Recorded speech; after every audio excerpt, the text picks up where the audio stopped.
नमस्कार, मी प्राध्यापिका वर्षा भोसले।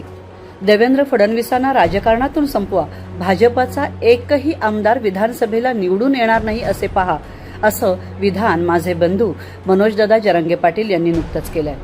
दादांचं हे विधान मराठा समाजाला आरक्षण मिळवून देण्यासाठी आहे की महाविकास आघाडीला सत्ता मिळवून देण्यासाठी, असा प्रश्न माझ्या मनामध्ये आला।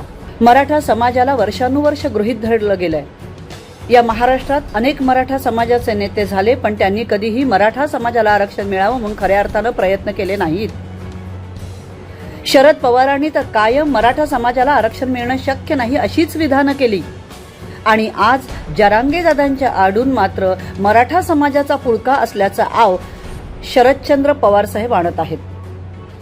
मराठा असून मराठा समाजाला आरक्षण मिळणार नाही असं बोलणारे आता आव आणत असताना उठसूट जरांगे पाटलांना उपोषणाला बसवतायत।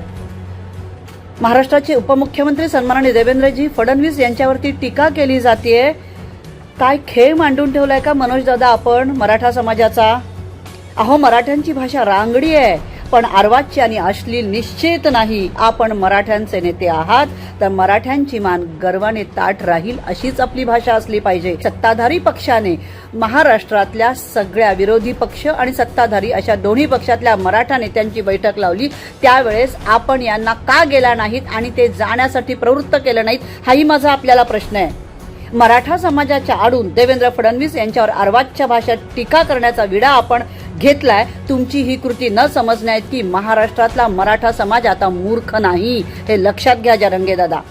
महाराष्ट्राचे मुख्यमंत्री एकनाथजी शिंदे साहेब, उपमुख्यमंत्री अजितदादा पवार आणि महाराष्ट्राचे दुसरे उपमुख्यमंत्री सन्माननीय देवेंद्र फडणवीस यांच्यासोबत बैठक घेऊन सर्व पक्षीय मराठा नेत्यांनो एक निर्णय करा, मराठ्यांना आरक्षण मिळवून द्या आणि जरांगेंचा खरा चेहरा समाजासमोर आणा। त्यांच्या आडून मराठा समाजाचा पुन्हा एकदा गैरवापर करणाऱ्या शरदचंद्र पवार यांचा चेहरा टराटरा आपण फाडलाच पाहिजे। महाराष्ट्रातल्या सगळ्या मराठा नेत्यांना माझी हात जोडून विनंती आहे।